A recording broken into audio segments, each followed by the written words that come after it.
Hi hello welcome to கல்கேஜி side. நாம் இந்த வீடியோவில் 8th standard English unit 1 pros தி nose ஜுவலுக்கான book back answers பார்க்கலாம்.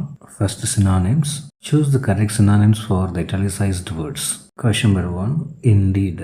இண்டீடுக்கான synonym option A in fact. Question number 2 panic. பேனிக்கோட synonym option A fear. Question number 3 கன்சோல்டு. கன்சோல்டுக்கான synonym option B comforted. Question number 4 self-centred. செல்ஃப்-சென்டர்டோட synonym option A egoistic. Question number 5 whispering. விஸ்பரிங்கோட synonym option B murmuring. Next find the antonym for the following words. Delight unhappy. Disgrace honour. Careless careful. Secret open. Confine release. Next fill in the blanks. Question number 1. The sparrows built their nests in the dash. The sparrows built their nests in the roof of Ramaya's house. Question number 2. The diamond jewel was lying in the dash. The diamond jewel was lying in the muck heap. Question number 3. The diamond jewel belonged to dash. The diamond jewel belonged to Meenakshi Ammal's daughter. Question number 4. Dash was the maid servant at Meenakshi Ammal's place. Kuppai was the maid servant at Meenakshi Ammal's place. Question number 5.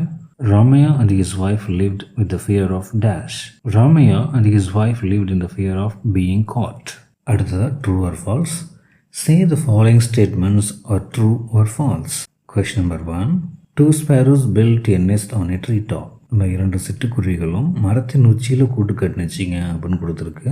இது தவறான statement. So false. Question number 2. Kuppayi swept out the diamond jewel.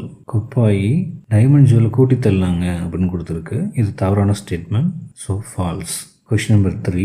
Ramaiah gave the diamond jewel to the magistrate. Ramaiah அந்த diamond ஜுவலை மேஜிஸ்ட்ரேட்டை ஒப்படைச்சிட்டாங்க அப்படின்னு கொடுத்துருக்கு. இது தவறான statement. So false. Question number 4. Ramaiah's wife put the stud away in her box. ராமையோட ஒய்ஃப் அந்த டைமண்ட் ஸ்டட்டை பாக்ஸ்குள்ளார வச்சுட்டாங்கன்னு கொடுத்துருக்கு. இது சரியான statement. So true. Question number 5. The police searched Ramaya's home. Police ராமையாவோட வீட்டை சோதனை போட்டாங்க அப்படின்னு கொடுத்துருக்காங்க. இது தவறான ஸ்டேட்மெண்ட். So false. அடுத்தது vocabulary செக்ஷன். இதில் ஹோமோஃபோன் கொடுத்துருக்காங்க. Homophones are words with the same pronunciation but different meanings, origins or spelling. Homophones அப்படிங்கிறது ஒலிக்குறிப்பில் ஒரே மாதிரியான உச்சரிப்பை கொண்ட வார்த்தைகளை தான் நம்ம ஹோமோஃபோன்ஸ் அப்படின்னு சொல்கிறோம். பட் அதோடைய மீனிங்ஸு, ஆரிஜின்ஸு ஆர் ஸ்பெல்லிங் எல்லாமே டிஃப்ரெண்ட்டாக இருக்கும். ஃபார் எக்ஸாம்பிள் NEW நியூ அப்படின்னா புதுசுன்னு அர்த்தம். KNEW நியூ அப்படின்னா தெரியும்னு அர்த்தம். அது நோவோட பாஸ்ட் டென்ஸு.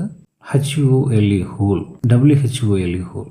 HOLE ஹோல் அப்படின்னா துளை அல்லது துவாரம் அப்படின்னு அர்த்தம். WHOLE ஹோல் அப்படின்னா முழுவதும் அப்படின்னு அர்த்தம். அடுத்தது நைட் கொடுத்துருக்காங்க. KNIGHT நைட் அப்படின்னா சோல்ஜர் அப்படின்னு அர்த்தம். NIGHT நைட் அப்படின்னா இரவுன்னு அர்த்தம். அடுத்து C கொடுத்துருக்காங்க. SEEC அப்படின்னா பார்ன்னு அர்த்தம். SEAC அப்படின்னா கடல்னு அர்த்தம். இந்த வார்த்தைகளை பார்த்தீங்கன்னா ஒலி உச்சரிப்பு கிட்டத்தட்ட ஒரே மாதிரி இருக்கு. பட் அதோடைய ஸ்பெல்லிங், மீனிங்ஸ் எல்லாமே டிஃப்ரெண்டாக இருக்குது. இதை தான் நம்ம ஹோமோஃபோன்ஸ் அப்படின்னு சொல்கிறோம். இந்த ஹோமோஃபோன்ஸ் பகுதியிலேருந்து நம்மளுக்கு கொஞ்சம் புக் பேக் எக்ஸசைஸ் கொடுத்துருக்காங்க. அதை நம்ம பார்க்கலாம். Big out the correct homophone. Question number 1. I am not dash to drink soda. இந்த வாக்கியத்துக்கு என்ன அர்த்தம் அப்படின்னா எனக்கு சோடா குடிக்கிறதுக்கு அனுமதி இல்லை அப்படின்னு அர்த்தம். அப்போ இதுக்கு இரண்டாவது அளவோடு தான் கரெக்டாக இருக்கும். முதல் அளவோட சத்தமாக பேசுறதுன்னு அர்த்தம். Question number 2. த வின் டேஷ் த லீவ்ஸ். ரெண்டாவது கொஸ்டினுக்கு காற்று அடித்து இலைகளை பறக்க விட்டுது அப்படின்னு அர்த்தம். அதுக்கு இரண்டாவது ப்ளூ தான் கரெக்டு. அதுதான் ப்ளூவோட பாஸ்ட் டென்ஸ். முதல் ப்ளூ நீல நிறத்தை குறிக்குது. Question number 3. I will dash my friend. என்னோட ஃப்ரெண்டை நான் மீட் பண்ணேன் அப்படிங்கிறது தான் இந்த சென்டென்ஸோட அர்த்தம். இதுக்கு இரண்டாவது மீட்டு தான் கரெக்டு. முதல் மீட்டு இறைச்சி அப்படின்னு அர்த்தம் அல்லது மாமிசம்னு அர்த்தம். Question number 4. He will play the dash in the second play. இதுக்கு நான் ரெண்டாவது காட்சியில் ஒரு ரோல் பிளே பண்ணுவேன் அப்படின்னு கொடுத்துருக்காங்க.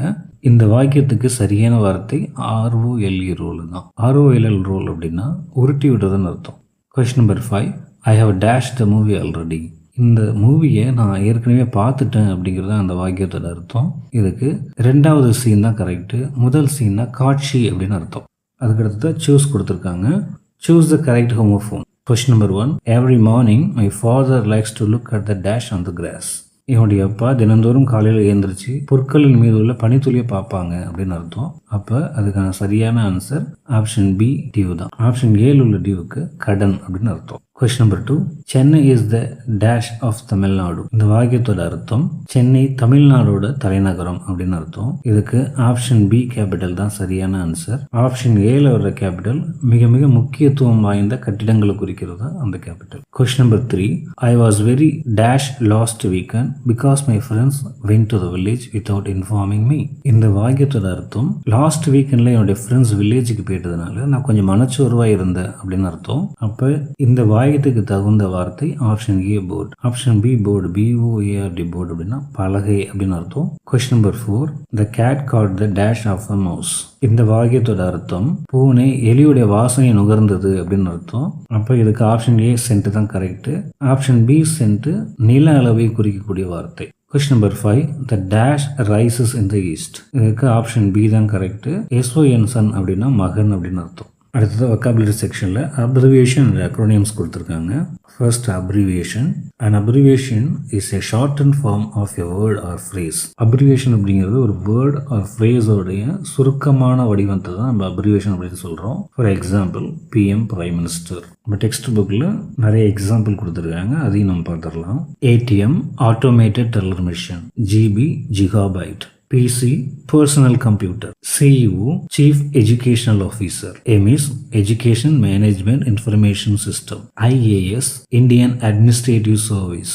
NMMS national means cum merit scholarship. SBI State Bank of India. OTP one time password. IFSC Indian Financial System Code. PDF Portable Document Format. LED Light Emitting Diode. UPS Uninterruptible Power Supply. GST Goods and Services Tax. அடுத்து acronyms கொடுத்துருக்காங்க. An acronym is a shortened form of a phrase and is usually made up of the initial letters of the phrase. acronym அப்படிங்கிறதும் கிட்டத்தட்ட abbreviation மாதிரி தான். நம்ம அப்ரிவியேஷனை ஒரு வேர்டா படிக்க முடிஞ்சது அப்படின்னா அது acronym அப்படின்னு சொல்லுவாங்க. ஃபார் எக்ஸாம்பிள் NATO அப்படிங்கிறத நம்ம NATO அப்படின்னு படிக்கலாம். அது நார்த் அட்லாண்டிக் ட்ரீட்டி ஆர்கனைசேஷன் அப்படிங்கிறது ஷார்ட் ஃபார்ம். புக்கில் ஒரு சில எக்ஸாம்பிள் கொடுத்துருக்காங்க, அதையும் நம்ம பார்த்துடலாம். ஆடி Armoured Vehicles and Ammunition Depot of India. RAM random access memory. ROM read only memory. NEET national eligibility cum entrance test. UDICE unified district information system for education. PAN permanent account number. WHO World Health Organization. News North, East, West and South. SIM subscriber identification module. LAN local area network. VAT value added tax. இதுவும் word or ஃப்ரேஸோடைய short and form தான். But இதெல்லாம் நமக்கு ஒரு வார்த்தையாக படிக்க முடியுது. இதுதான் அக்ரோனிம்ஸ் அப்படின்னு நம்ம சொல்கிறோம். அப்ரிவேஷன் அண்ட் ஆக்ரோனிம்ஸை பேஸ் பண்ணி டெக்ஸ்ட் புக்கில் ஒரு சில எக்ஸசைஸ் கொடுத்துருக்காங்க, அதையும் நம்ம பார்த்துடலாம். ECG electrocardiogram. ILO International Labour Organization. SCRT State Council of Educational Research and Training. IIT Indian Institute of Technology. ISRO Indian Space Research Organization. FIR First Information Report. UNESCO United Nations Educational, Scientific and Cultural Organization. UNICEF United Nations International Children's Emergency Fund. NASA National Aeronautics and Space Administration. AIDS Acquired Immunodeficiency Syndrome. ADHD Attention Deficit Hyperactivity Disorder. UFO Unidentified Flying Object. FAQ Frequently Asked Question. இந்த வீடியோவில் உங்களுக்கான activity என்ன அப்படின்னா, இப்போ நம்ம பார்த்த எக்ஸசைஸில் எது abbreviation எது அக்ரோனிம்ஸ்னு பிரித்து கமெண்ட் செக்ஷனில் கொடுங்க. நெக்ஸ்ட் வீடியோவில் அடுத்தடுத்த லெசன்ஸுக்கான புக் பேக் ஆன்சர்ஸ் பார்க்கலாம். தேங்க்யூ ஃபார் வாட்சிங். தேங்க்யூ.